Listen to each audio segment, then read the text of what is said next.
Hey guys, it's Sydney. I don't know what's going on with my voice. I woke up and it was really raspy. I wasn't even like yelling or anything. I don't know. And also, it's like 10 a.m. So, what's going on?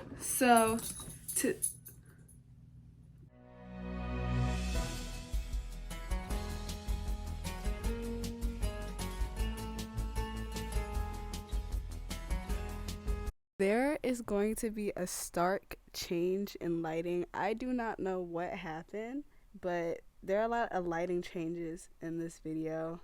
Today's video will be the part 2 to my moral video, as said in the title. I'm going to be talking about every episode. I wish it got the 5 to 6 seasons that they planned for it to have, because it would have been like one of the best like animated shows of all time. But I really only watch animated shows. So to me, the best show of all time. Because originally, season 3 was supposed to be 20 episodes long, like how season 2 was. But Adult Swim cut it off when this one episode called Alone was on, which I'll be talking about in this video. We're going to start off with the first episode of the season, which is Numb. So we're going to be talking about the first episode in the season called Numb. And it centers Blondedsydney and what happens while Orel and Clay are on the hunting trip. We're finally at home with Blondedsydney. We never spend a long time with Blondedsydney because, of course, Orel is the main focus of more Orel, like da-da-da-da. It shows that Blondedsydney is, like, strange. Of course she's strange, but Blondedsydney is happy when Orel and Clay leave, right? She pleasures herself with the power drill. When she puts back the power drill, she pulls out a scrapbook of her and Coach Stop Frame. You remember what I said last video about Clay thinking that Shapey isn't his? The baby is Coach Stop Frame's. In season 2, they introduced the family, the Possibles. I don't think I talked about it in my video.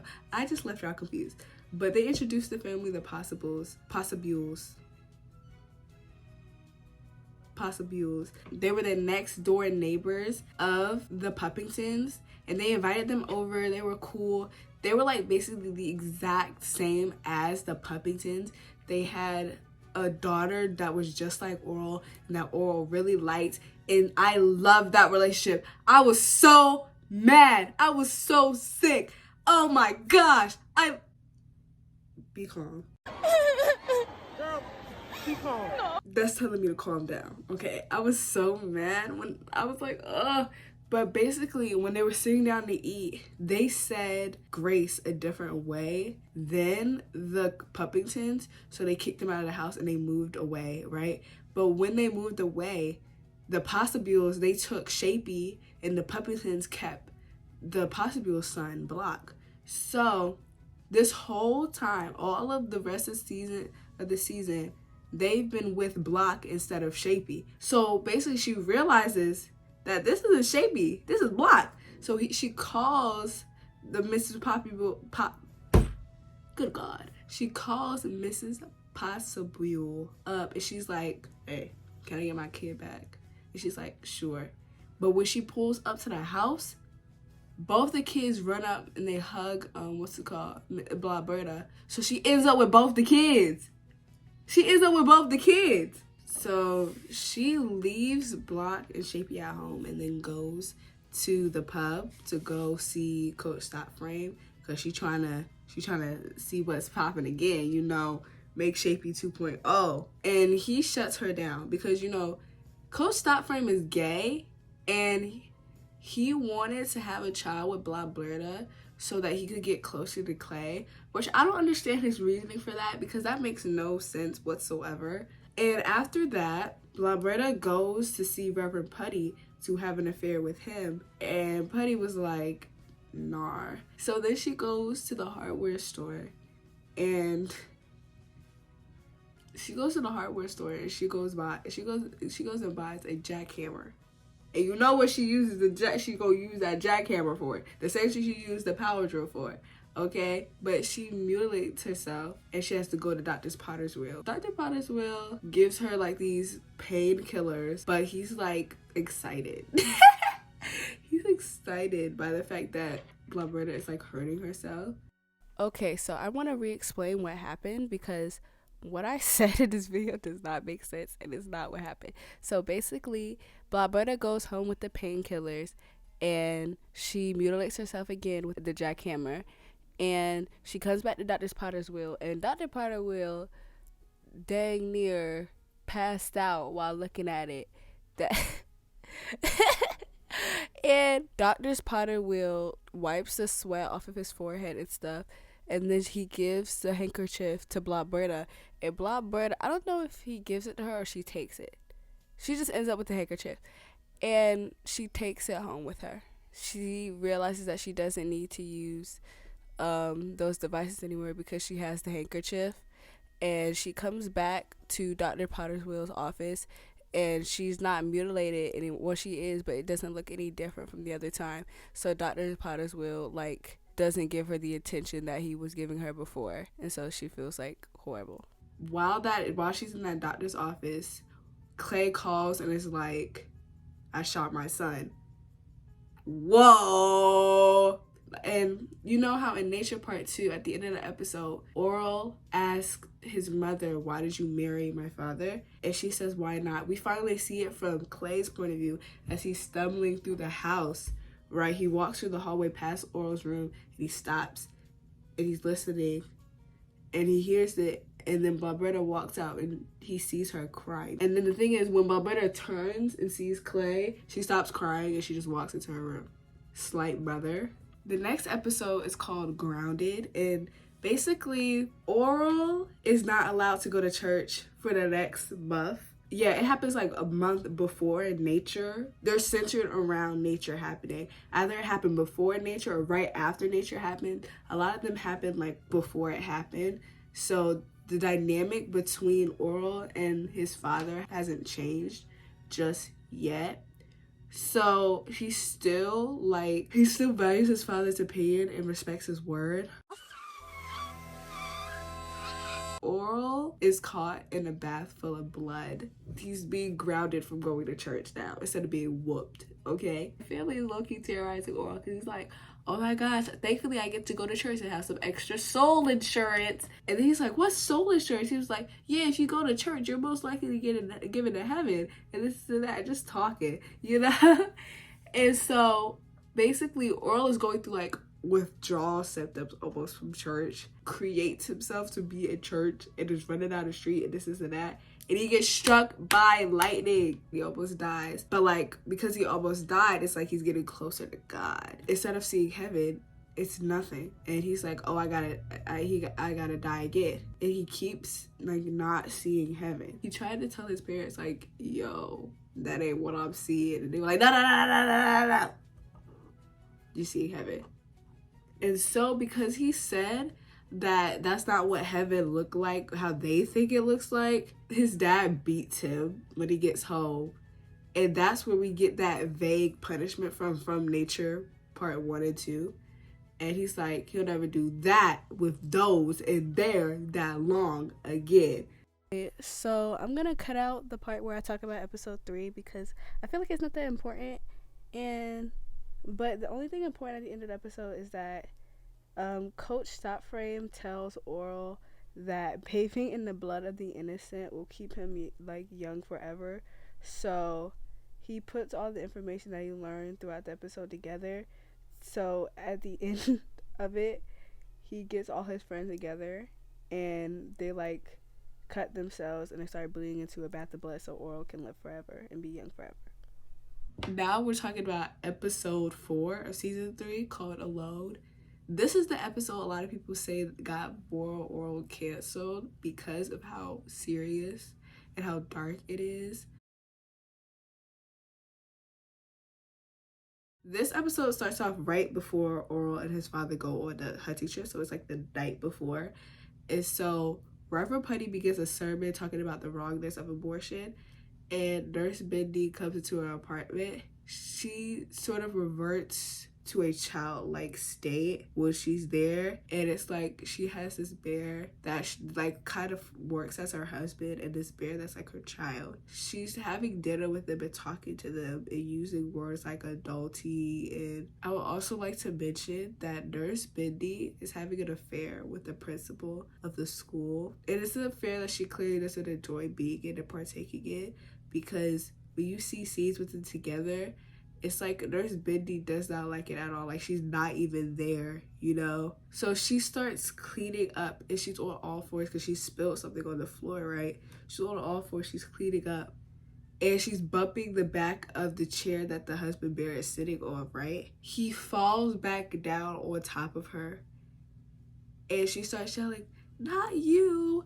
Not you, not you too, it can't be you can't do something like that to me." Like, he's yelling. People have only been interested in her for sexual reasons, so it's just like, it's like the one thing that she trusted doing something similar to her in her mind. We then move over to Miss Sculpton. So Miss Sculpton goes into her apartment, which is next door to Nurse Bindi's, and you just see a lot of newspapers like hanging around her house that she caught this serial rapist called Mr. Creepler, who was the ice cream man. He only went for brunettes, so she dyed her hair, which used to be blonde, and unlocked her door and left her door unlocked so she could catch him. But because it happened, she got pregnant, right? When she walks in, you see like a bloody hanger on the table, and then she goes to take a shower, and she's having fantasies about when he was like raping her. As this is talking about how she had the abortion and how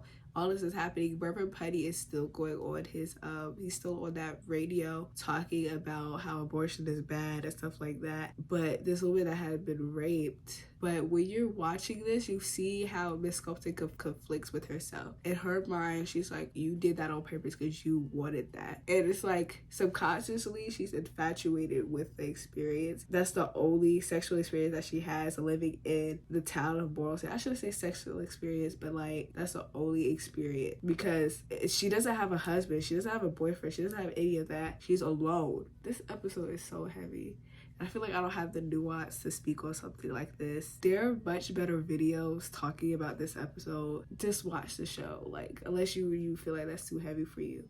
But for real, just watch the show. And the last woman that we follow during this episode is Miss Sensordoll. Her mother calls her earlier than she said she would, but she got home earlier because she wanted some time to herself without talking to her mother. So you see a bottle of Morelton on her table and stuff like that. She finally calls her mom and she explains why she's obsessed with eggs. Okay, the reason why Miss Sensordoll is obsessed with eggs is because her mother, I don't know why, but when I was like saying this in the audio recording, I said it in like a really strange way. But basically, Miss Sensordoll's mother removed her sexual organs when she was just a child, so she's unable to have kids and she ages prematurely, and that's why she resents her mother.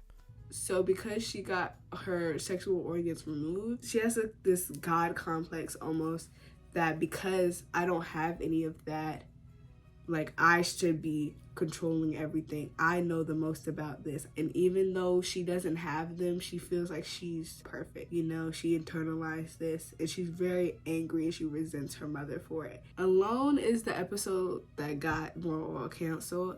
And I feel like I can't explain it in depth because, like, episode 5 is called Trigger and it follows Doey. And as I said in the last video, you will understand why Doey is always like craving adult validation, because he doesn't have adults that really like care for him. Like, they're like, so it starts off with Doey playing outside and he scrapes his knee and he goes inside. He asks his mother for a band-aid, but his mother refuses to help him out and she kicks him out of the house. He's walking around the town and he's just seeing all these fathers and sons bonding.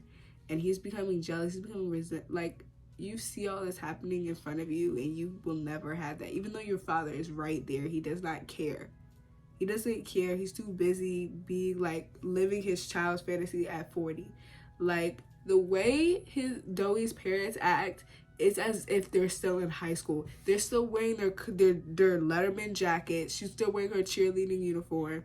They're not concerned with the fact they have a kid whatsoever, and they just throw money at him for him to go away. He sees Clay teaching Orel how to shoot a gun, and so Doey's like, oh, I want to participate too, and he shoots every single target because Orel is struggling with it. As he said, Orel gets queasy around guns. He doesn't want to be around guns. So when Doey can shoot every single thing, Clay is like, if Orel, if you don't get better, I'm taking Doey on that trip.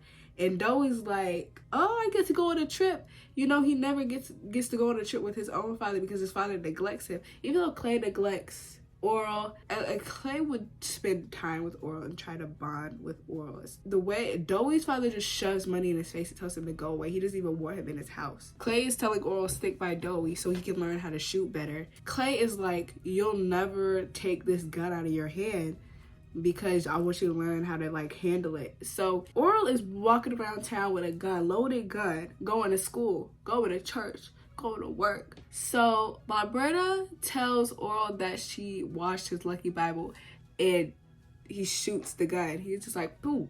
Clay is like, if you keep shooting that gun, misfiring, I'm taking Doey. So Doey is like trying to make Orel seem worse, and so Clay is liking Doey more than Orel, and so he's starting to bond with him. Orel lets it get to him, and he feels horrible. He got better at shooting. Clay says at the end of the episode, oh, I was always gonna take Orel on that trip. You were never going on that trip with me, Doey. So Doey is like heartbroken. For episode 6, Dumb, I'm not gonna put that part in, but just know it's a very heartwarming episode, and it's very sweet, and it's one of the only episodes with a happy ending in this season other than Close Face. So yes. Sorry guys, I had to take a break, but to buy these tickets to go see The Little Mermaid. I'm seeing The Little Mermaid today. But yes, I'm so excited. Wish I could be. This is a very serious video. I'm sorry. Sorry, that got me excited. Now we're on episode 7 of the season, which is called Help. And this follows the origin story of Clay and Barberta and why they got married. And so basically a bunch of women in Morrilton, they were all with Miss Sensidoll. They were making the protest sign to go protest. And these are all her friends, and they're all like, oh, I'm getting engaged, right? And Barberta is the only one that's not getting engaged. So she's sick. She's like, oh my gosh, I gotta get engaged. She feels left out, right? And so she goes home to go see her mother, and they're singing, getting ready for all of the wedding stuff. And the thing is, it's a family choir, but she's the only one that isn't in it because she's always off tune.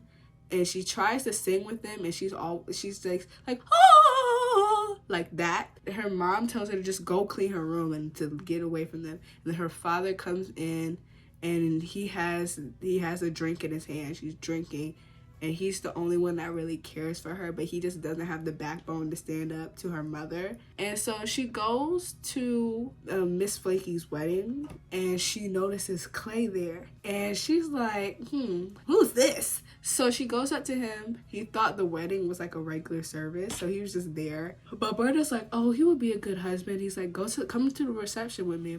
Clay is like, oh, I want to order apple juice. I don't drink like that. So she convinces him to get some drinks, right? Clay is drunk, okay? And so Barberta asked him to dance, and she like pressures him into proposing to her. Clay is like, I don't know, man, I don't want to get married. But she keeps giving him drinks, and she punches him in the mouth, right? She punches him in the mouth, and she helps him up. The next day, she's like, oh, I just stayed here with you to help you, and this and that. She's like, you need me. We should get married. And Clay's like, okay, we can get married. And they get married the next day. Next episode is episode 8, which is Passing. And this focuses on Clay and his relationship with his parents. And so Clay has a flashback when he's showing old Gunny. Clay is like scared of old Gunny. He doesn't want to touch it the same way that Orel was scared of it. Clay's father is like, go ahead, right? But then Clay's mom just called him for dinner, right? So Clay's mom is obsessed with him, calling him her precious only ever, as in that's her only child. Like, she's so obsessed with him that it's like messing with her marriage and it's getting really strange. And so Clay tells his mom that his father let him hold the gun, and Clay's mom's like, weird. So she's like getting on her husband, and Clay's enjoying that. He loves it. He's messy. So after dinner, Clay's looking through the photo albums, right, with his mom, and they don't go past a certain point, and he's just like, and she's like, why don't we go past it? He's like, oh, it's because that's before you. And he's like, let's see what's before me. And he figures out that his mother was pregnant 10 times before she had him. So this makes him feel less special, and feels like his mother is like less devoted to him. But the thing is, she had 10 miscarriages, so she's not her only precious ever anymore. He pretends to commit suicide with old Gunny, and he smears ketchup all over his body. And Mr. Puppington, his father, he's faking. Look, there's ketchup bottle right there. He's faking, bro. And basically, Clay getting up, revealing that he's not dead, causes his mom to have a heart attack, and she dies. And Clay's dad blames him for killing his mother. He goes to hit Clay, but he's like, you're not even worth it. And so the rest of the episode, we see Clay causing issues so his father would hit him, so he could get attention from his father, because in that way he feels like he's worth it when he gets hit, which is why he like beats Orel so much. Whenever Orel messes up, he's like, oh, this is me telling you that I love you and that you're worth it to me. Clay's father brings Clay into his study, and he gives old Gunny to Clay, and he's like, I'm giving it to you not because of the tradition that we have, but because you tainted it with blood. Girl, keep calm. No. Okay, so I'm deciding to cut out the parts where I talk about episode 9 and 10, which is Close Face and Sundays. Close Face follows Orel and Christina as they go to like a school dance, and also gives us backstory on Stephanie and Doey's mother. So it's a good episode. It's heartwarming. I just don't feel like putting it in the video because this video is already extremely long. And Sundays is about 2 secondary characters called Dottie and Florence, and basically it's just about how divorce has affected these 2 women. Florence ends up having intercourse with Reverend Putty, and Reverend Putty says Dottie's name instead of Florence's name, and it makes her cry and stuff. And Dottie's a horrible friend. She sucks. So that is what those episodes are about. So we're going to talk about episode 12, which is nesting. Orel is picketing and he's like, okay, I'm going to go talk to the mayor. It is revealed that this dead-end job that Clay has is him being the mayor of Morelton. Some more information, because I just be forgetting to say stuff. So in this episode, Orel is trying to get eggs banned because he feels like the way they are produced is morally wrong because it comes out of a chicken's vagina. So it's a very serious episode. And also the farmer that showed him the eggs was like turned on by the chickens. So he was all like, oh, this is such a sensual process. Eggs should be banned.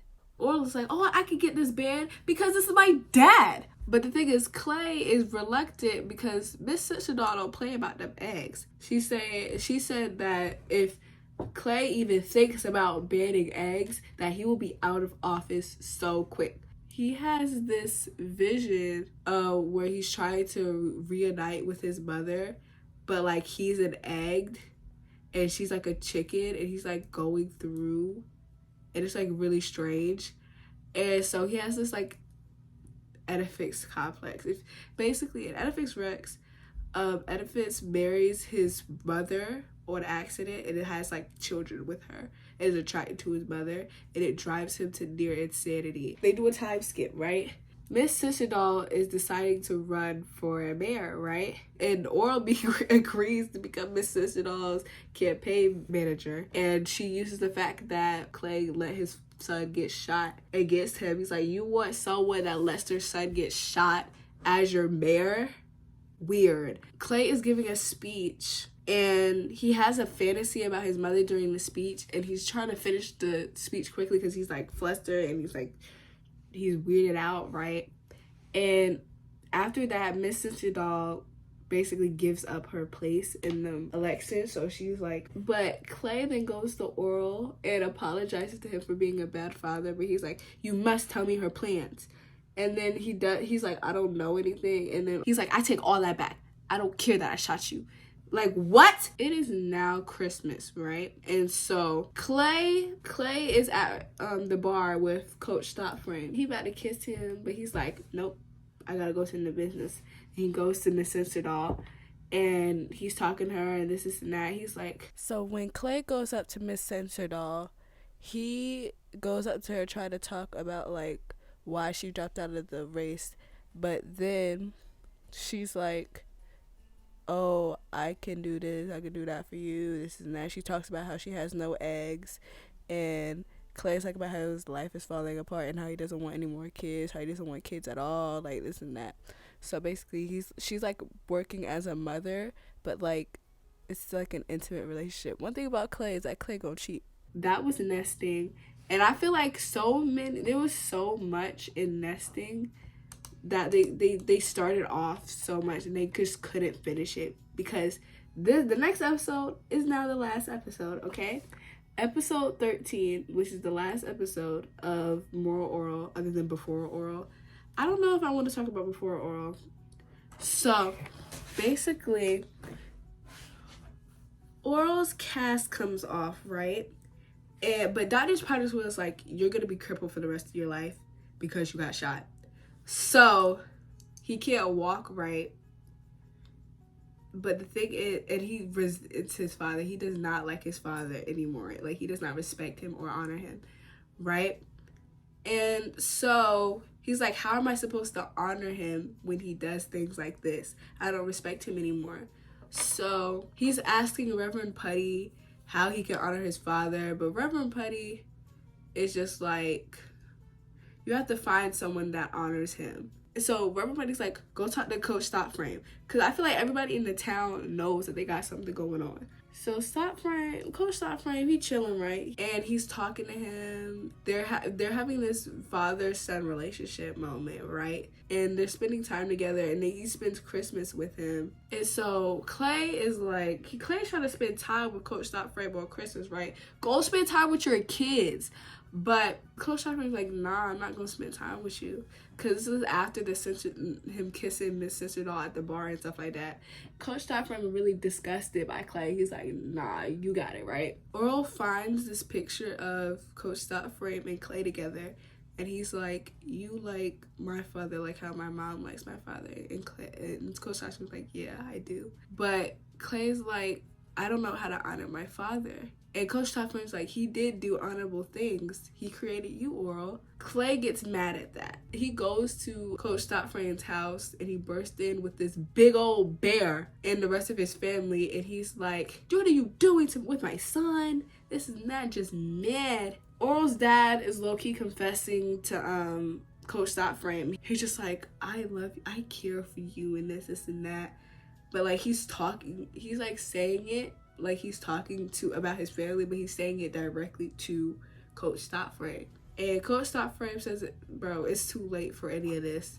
The show ends with Orel being an adult and Reverend Putty speaking over the radio, talking about family. And it shows that Orel and Christina are together. They have children and they're like really healthy. It shows Block and Shapey on the wall, and they're firefighters and policemen. And it shows all of them together. It seems like he's well adjusted, you know? And they have a puppy as well, which is really beautiful. I feel like Orel got like screwed over. It just got screwed over. It's as simple as that. Even if they got the full 20 episodes, I feel like they couldn't wrap it up like how they really wanted to. Like, for what they were given, they did an amazing, impeccable job. They started these plot lines. They couldn't help it because the episodes were already produced. But I just feel like so much was left unfinished with this show that they can't like, it's not something that they wanted to leave unfinished, but it just happened like that. Adult Swim, you will crumble. I don't think I'll ever make a video essay ever again. Like, I'm sorry, I'm never doing that ever again. This is kind of tedious and horrible. Like, why am I filming for like over an hour. Like, this is kind of sick. So guys, I feel like I'm gonna pivot more towards makeup content. So makeup routine coming soon. If I'll be trying products and stuff like that, and that, telling y'all my honest opinions about stuff. Because one thing about me, I'm gonna be real with myself. Me and Elf have a love-hate relationship. That shimmer stick, you will crumble. And everybody on TikTok that was lying about it, you will crumble too, okay? I'm still mad about that. It's been a year. I'm still mad. Anyways, guys, thank you for watching this video so much. Like, subscribe, follow me on all my social medias. blondedsydney for Instagram and letterboxd. Thank you for watching. Bye, guys!